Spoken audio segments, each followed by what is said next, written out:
Hello students, today we are going to concentrate on Fourier representations of non-periodic signals.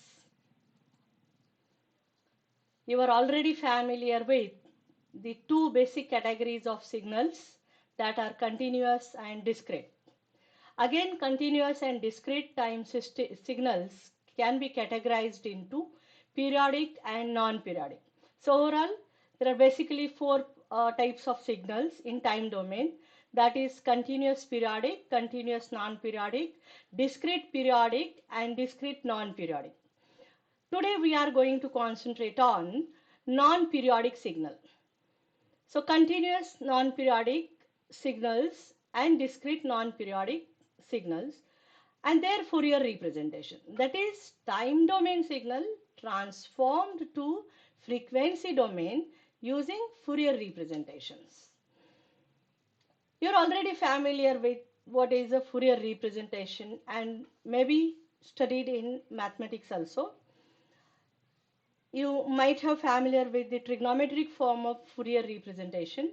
Here we are going to concentrate on exponential form of Fourier representation. These are the exponential forms of four Fourier representations, that is for continuous time periodic, continuous time non-periodic signal, discrete time periodic and discrete time non-periodic signal. You observe this table, the relationship between these four different categories. So whether the signal in the time domain is continuous or discrete, its frequency domain signal for the periodic continuous and periodic discrete time signal, its frequency domain signal is discrete in nature.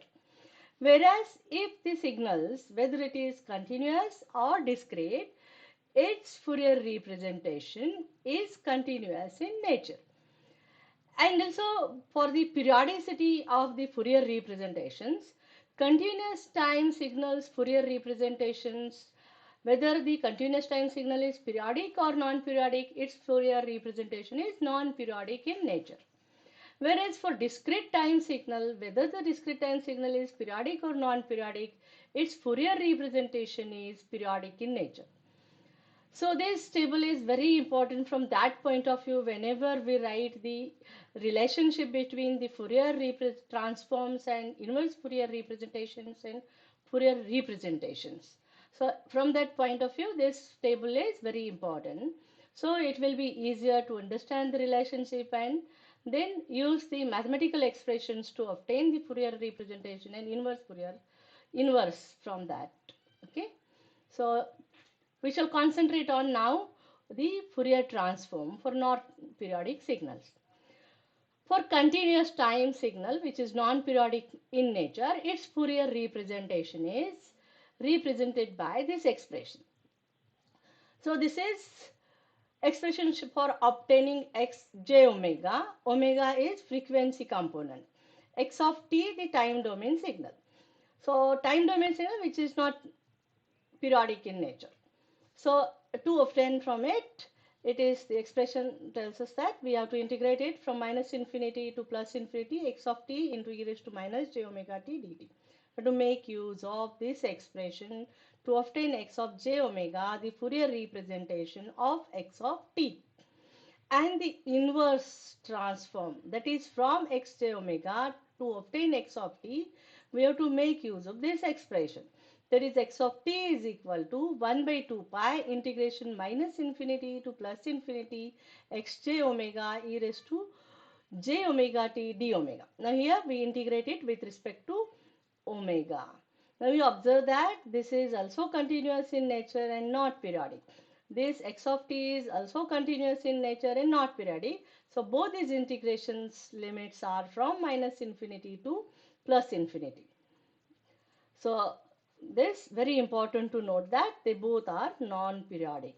Whereas for discrete time signals which are not periodic, its Fourier representation to obtain, we make use of the summation expression. Because it is not continuous in nature, we make use of summation expression to convert the time domain signal into frequency domain. So the expression is summation n from minus infinity to plus infinity x of n into e raised to minus j ohm n. x of e raised to j ohm. Now note here that ohm we use it as a frequency component of a discrete time signal, and here omega we make use to represent the frequency component of continuous time signal. Now the inverse relationship, that is from x of e raised to j ohm to obtain xn, see the relationship as x of n is equal to 1 by 2 pi integration minus pi to plus pi x of e raised to j ohm and d ohm. Now here this integration represents that x e raised to j ohm is periodic and continuous in nature. It is periodic with the period of 2 pi. Therefore, we integrate it from minus pi to plus pi. So, x of e raised to j ohm is periodic with the period of 2 pi. So, we integrate it over the periodic interval of 2 pi and recover x of n from x of e raised to j ohm. So, here x e raised to j ohm is periodic with period 2 pi. So see the difference between these two expressions for continuous time signal as well as for discrete time signals, how to obtain the Fourier representation and then inverse Fourier representations of that, and what is the difference. And based on that, then given the signal, we have to obtain the Fourier representation from the signal. So today's class we concentrate on only continuous time non-periodic signals. Now for continuous time non-periodic signals, Fourier representation to converge, it is required that it has to satisfy the Dirichlet condition. Because for all continuous time signal x of t which is non-periodic in nature, its x of j omega may not converge. So their point-wise convergence can be guaranteed if x of t satisfies the following three Dirichlet conditions. That are, it is required that x of t should be absolutely integrable. Absolutely integrable means if you integrate x of t from minus infinity to plus infinity with respect to t, this integration should be less than infinity. That is the first criteria that x of t has to satisfy. The next, x of t should have the finite amount of maxima, minima and discontinuities in any finite interval. And the size of each discontinuity should also be finite. That is what the required conditions for this x of t to satisfy. If you consider many of the engineering physical quantities, they always satisfy these two criteria. And they may not fail to satisfy this one. So we have to check out whether they satisfy this. Then we have to see whether its Fourier representation will converge or not. And then we have to obtain the Fourier representation of such signal. So sometimes you also observe that some signals, like for example the unit step signal, they may not converge. Even though some signals do not converge, then also their transform pair which satisfies the properties of Fourier transform along with the impulse response can be used to solve or analyze some problems. So now let us consider this example where x of t is equal to e raised to minus at u of t. Now the graphical representation of this e raised to minus at u of t is shown here. Now this kind of graphical representation is possible only if a is greater than 0. That is here a is positive. If a is positive then only it will come e raised to minus at and this exponential will be decaying towards the infinity. So that then this x of t will be absolutely integrable and then its Fourier transform will converge. Okay, so by to obtain the Fourier transform of this x of t, now we have to make use of the definition of Fourier transform. X of j omega is equal to integration minus infinity to plus infinity x of t e raised to minus j omega t. Now this x of t which is not existing from minus infinity to plus infinity, whereas it is multiplied with u of t. It represents that it is existing from 0 to infinity with amplitude e raised to minus at. Therefore, in this expression, we have to replace x of t with e raised to minus at and integrate this over the limit from 0 to infinity. So substituting in this expression, x of j omega is equal to integration 0 to infinity e raised to minus at e raised to minus j omega t dt. Now take common from this minus t and integrate and then substitute the limits of the integration. Okay.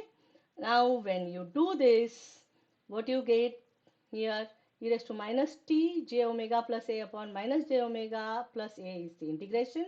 Now to substitute the limits 0 to infinity, when you substitute the limit, what is the value of it after substituting the limits? Guess it and tell. Upper limit is infinity. When you put t is equal to infinity, this becomes e raised to minus infinity. So e raised to minus infinity is 0. Upper limit minus the lower limit 0 when you substitute, it becomes 1. So minus minus becomes plus. So you get x of j omega is equal to 1 upon j omega plus a. Now this x of j omega is complex in nature. It has numerator and denominator. In the numerator it has real term and in the denominator you have a complex. Now you have to obtain the magnitude and the phase of this. Now what is the magnitude of this? Magnitude of x of j omega is the magnitude of the numerator divided by the magnitude of the denominator. Magnitude of the numerator is 1 and the denominator's magnitude is square root of a plus omega square. So magnitude x j omega is equal to 1 divided by square root of omega square plus a square. And phase, how to obtain the phase? Phase is equal to phase of the numerator minus the phase of the denominator. Numerator is 1, that is real term. Imaginary term is 0. So phase of the numerator is 0 minus the phase of the denominator. Phase of the denominator is minus tan inverse of omega a. Now substitute the different values of omega in both these expressions and plot the magnitude response, the phase response. See here I have plotted the magnitude response and the phase response. So omega is equal to substitute 0 minus a minus 2a, this side a 2a, and obtain this graph. Okay, and this phase response is approximately can be plotted like this. Okay. Now this is the second example where x of t is represented graphically here and the amplitude of this x of t is equal to 1 from minus t naught to plus t naught. Now how to obtain the Fourier transform of this x of t? By definition, in the expression of the definition we have x of j omega is equal to minus infinity to plus infinity xt raised to minus j omega t. Now to replace x of t by this x of t, this has amplitude 1 from minus t naught to plus t naught. So this limits will vary from minus t naught to plus t naught and this amplitude is equal to 1. We substitute here. Okay. So substituting it. We have now x j omega is equal to integration minus t naught to plus t naught e raised to minus j omega t dt. Integrate, substitute the limits of the integration and write x j omega. Try to do it. You can pause the video and try to do it. Try to solve it. Okay. Once you do it, then you can resume the video. Okay. So this is what I have done here for you. X j omega is equal to e raised to minus j omega t upon minus j omega is the integration. Then you have to substitute the limits minus t naught to plus t naught. When you substitute the limits, you get x j omega is equal to e raised to j omega t naught minus e raised to minus j omega t naught divided by j omega. Now when you multiply and divide here by 2, you get this term as sine omega t naught. So this is 2 by omega sine omega t naught.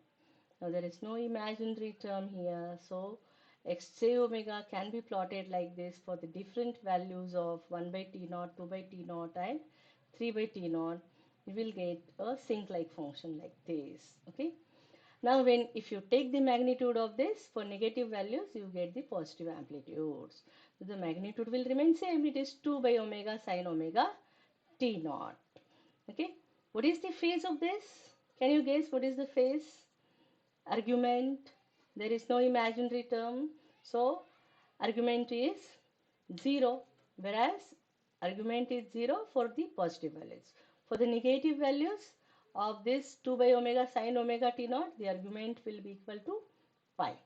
So argument x j omega is equal to 0 if the value of sine omega t naught by omega is greater than 0 and is equal to pi if sine omega t naught by omega is less than 0. Okay. Now let us see the next example where x of t is equal to delta of t, the impulse function. What is the Fourier transform of this? You know the nature of delta of t and the property of impulse function. If you integrate impulse function from minus infinity to plus infinity with respect to t, its integration is equal to 1. And x of t minus t naught, if you integrate it, it is x of t naught. That is what you have studied.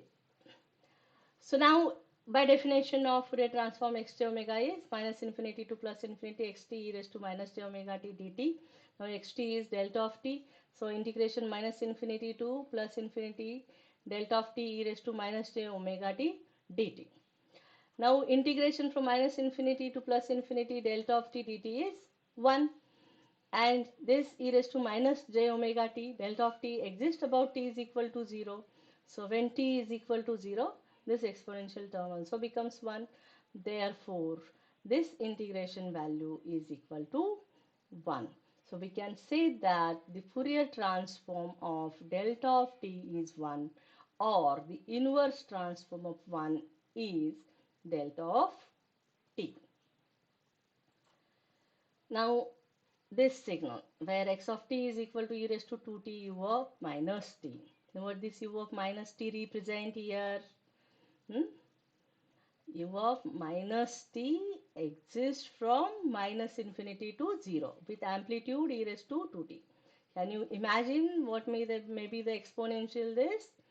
This exponential where this 2 is positive but t is existing for the negative values. So this exponential will be decaying towards minus infinity. And at t is equal to 0, maximum amplitude will be equal to 1. So this x of t exists from minus infinity to 0 with amplitude e raised to 2t. So in the definition, we have to replace x of t with e raised to 2t, and its limits will be from minus infinity to 0 and obtain x of j omega. Okay. So do it and see. In the same way, we have to follow the procedure remains the same. We have to integrate, substitute the limit. Now when you substitute the limits, its value is 1 by 2 minus j omega.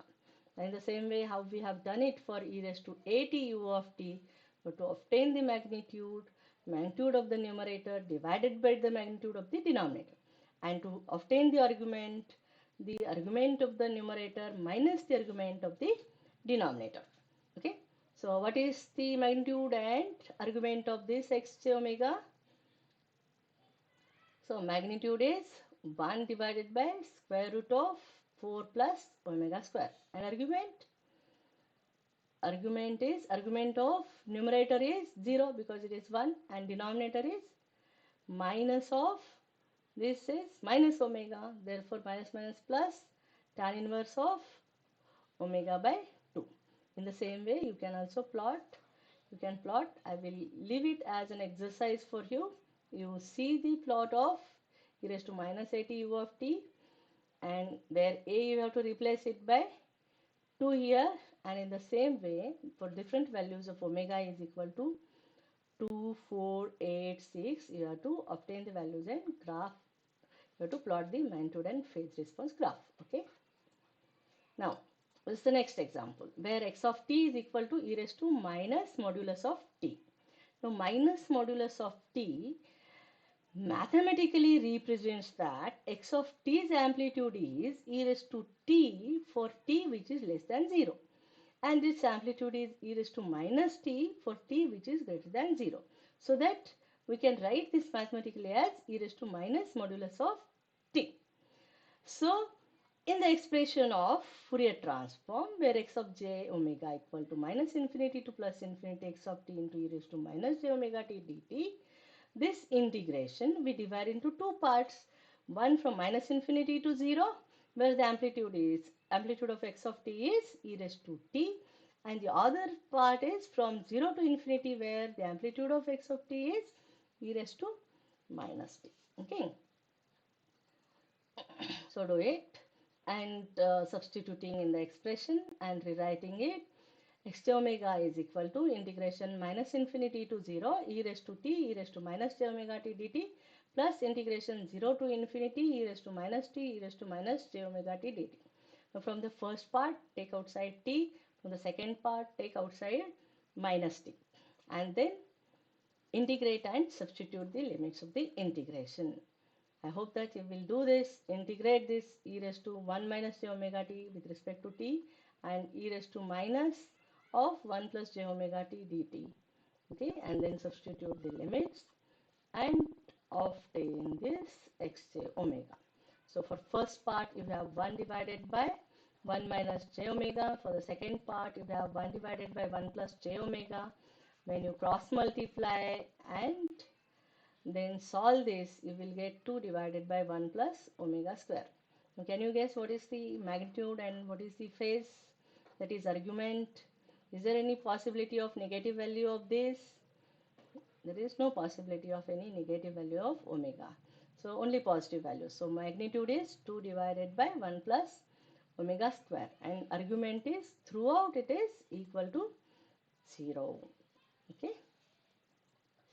Now this is the next and the last example that I am today giving to you. So this is x of t graphically represented. This x of t exists from -1 to +1. Now what is the amplitude here? Have you guessed the amplitude? At -1 its amplitude is -1, at 0 it is 0, at 1 it's 1. So what is the mathematical term that we have to use in the expression of finding x of j omega, where we have to substitute here for x of t? What is this mathematical term in the duration -1 to 1? In the duration -1 to 1, this x of t follows the value of t. Therefore, we replace this x of t with t and integrate it over period -1 to 1. So -1 to 1, t into e raised to minus j omega t dt. Now you have already solved such kind of integrations in mathematics. Integrate this with parts and then substitute the limits. So this is the integration by parts of this term t e raised to minus j omega t dt. So that is e raised to minus j omega t by j omega square minus j omega t minus 1, and then substituting the limits -1 to 1. So what you get here, 1 by minus omega square e raised to minus j omega minus 1 minus e raised to j omega inside bracket j omega minus 1. Now take this minus and this minus outside, and this minus will get cancelled. So what you will remain with? 1 by omega square e raised to minus j omega plus 1 plus e raised to j omega minus 1. Again split this brackets and take common j omega, and then for when you take j omega you will remain with e raised to j omega plus e raised to minus j omega. To that you adjust with cos omega, and the other term you remain with e raised to minus j omega minus e raised to j omega. For that you take -1 and then you can adjust it to sine sinusoidal term. So the overall you get 1 by omega square 2j omega cos omega minus 2j sine omega. Now j I take common here, and for j you can write it as e raised to j pi by 2. So this is in the polar form, r into e raised to j theta. So r the magnitude, theta the phase. So the phase is pi by 2, r is 1 by omega square 2 omega cos omega minus 2 sine omega. That is the magnitude. Okay. So magnitude of x j omega therefore is 1 by omega square 2 omega cos omega minus 2 sine omega. And the argument is equal to pi by 2 x of j omega, pi by 2 if x of j omega is greater than 0, and is minus pi by 2 for x j omega less than 0. You can also take it as 3 pi by 2 also if x j omega is less than 0. Either you write it as plus pi by 2 and minus pi by 2, or plus pi by 2 and 3 pi by 2. That argument you can take alternatively. Okay. Now these are the two exercises I am giving it to you. first is x of t is equal to e raised to minus 2t u of t minus 1. So you have to substitute in this expression. This is e raised to minus 2t u of t minus 1, meaning that amplitude is e raised to minus 2t and this signal x of t exists from 1 to infinity. So you have to integrate from 1 to infinity e raised to minus 2t e raised to minus j omega t dt. Integrate, obtain x j omega, obtain the magnitude and phase response of it. Okay. Then for this x of t, which exists from minus 2 to plus 2, it has amplitude plus 1 from minus 2 to 0. And then from 0 to 2, it has amplitude minus 1. So in this expression then, you have to integrate it from minus 2 to 0 with amplitude plus 1, then amplitude minus when you integrate it from 0 to 2, and then integrate, substitute the limits and obtain the magnitude and phase response of this. Okay.